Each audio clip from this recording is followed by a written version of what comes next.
নমস্কার বন্ধুরা, আজকে আলোচনা করব সারফাজ লোশন সম্পর্কে। এটি একটি অ্যান্টিফাঙ্গাল মেডিসিন।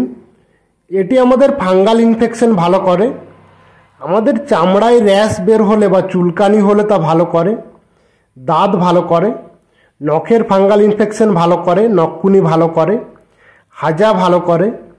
এছাড়াও আমাদের শরীরের আরও কী কী সমস্যা হলে আমরা এই লোশনটি ব্যবহার করতে পারবো, এর ব্যবহার করার সঠিক নিয়ম, সাইড ইফেক্ট, দাম, কম্পোজিশন সম্পর্কে সম্পূর্ণ আলোচনা করব। সেই সম্পর্কে জানতে পুরো ভিডিওটি শেষ পর্যন্ত দেখুন। তো বন্ধুরা, এই সারফাজ লোশনটি একটি ক্লট্রিমাজল টপিক্যাল সলিউশন। এটি Franco Indian remedies private limited তৈরি করে।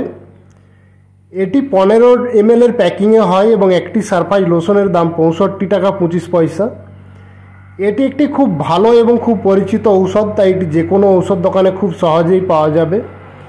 তো বন্ধুরা, আমাদের ফাঙ্গাল ইনফেকশন হলে এই লোশনটি খুব ভালো কাজ করে। আমাদের চামড়ায় র্যাশ বের হলে বা চুলকানি হলে তা ভালো করে, দাঁত ভালো করে।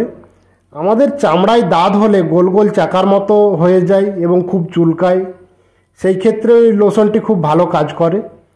হাত এবং পায়ের আঙুলের গলিতে হাজা হলে বা ফাঙ্গাল ইনফেকশন হলে খুব চুলকায়, সেই ক্ষেত্রে এই লোশনটি ব্যবহার করলে হাজা ভালো হয়ে যায়।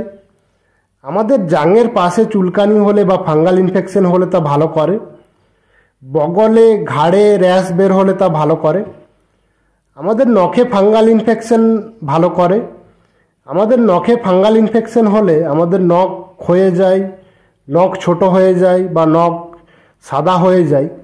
এই সমস্যাগুলি হলে এই লোশনটি ব্যবহার করলে তা ভালো হয়ে যায়।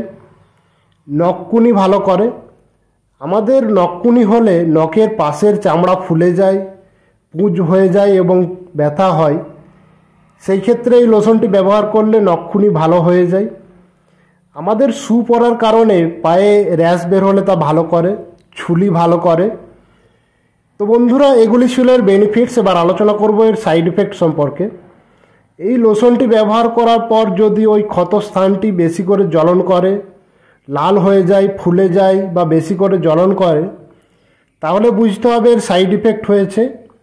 এই সমস্যাগুলি হলে বা আরও অন্য কোনো রকম সমস্যা হলে নিকটবর্তী ডাক্তারবাবুর পরামর্শ নিতে হবে। যেসব মহিলারা শিশুদের স্তনপান করান, গর্ভবতী মহিলাদের ব্যবহার করার আগে অবশ্যই ডাক্তারবাবুর পরামর্শ নিতে হবে। এটি এক্সটার্নাল ইউজ করার জন্য এটি ব্যবহার করার সময় খেয়াল রাখতে হবে আমাদের চোখ, মুখ এবং নাকের ভিতর যেমন না লাগে।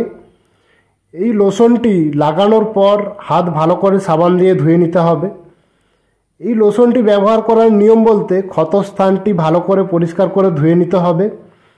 তারপর ওই স্থানটি ভালোভাবে শুকিয়ে যাওয়ার পর বা ঘাম শুকিয়ে যাওয়ার পর এই লোশনটি লাগাতে হবে। রাত্রে শোয়ার সময় লাগাতে হবে। এছাড়াও এর ব্যবহার করার নিয়ম সম্পর্কে আরও জানতে ডাক্তারবাবুর পরামর্শ নিতে পারেন। এই সারফাজ লোশনটি বা যে কোনো ঔষধ ব্যবহার করার আগে অবশ্যই ডাক্তারবাবুর পরামর্শ নিতে হবে, বা ডাক্তারবাবুর পরামর্শ না নিয়ে কোনো রকম ঔষধ ব্যবহার করা যাবে না। তো বন্ধুরা, আজকের ভিডিও এইটুকুই। আশা করি ভিডিওটি আপনাদের ভালো লেগেছে। ভালো লাগলে ভিডিওটি লাইক করুন। এই লোশন সম্পর্কে আরও কিছু জানার থাকলে কমেন্ট করুন। বন্ধুদের সাথে, পরিচিতদের সাথে শেয়ার করুন। এই রকম ঔষধ ও স্বাস্থ্য সম্পর্কিত আরও ভিডিও পেতে আমাদের চ্যানেলটিকে সাবস্ক্রাইব করুন এবং পরবর্তী ভিডিওর নোটিফিকেশন সবার আগে পেতে পাশে থাকা বেল আইকনটি প্রেস করে অল নোটিফিকেশন অন করে রাখুন। তো বন্ধুরা, পুরো ভিডিওটি দেখার জন্য অনেক অনেক ধন্যবাদ। ভালো থাকুন এবং সুস্থ থাকুন।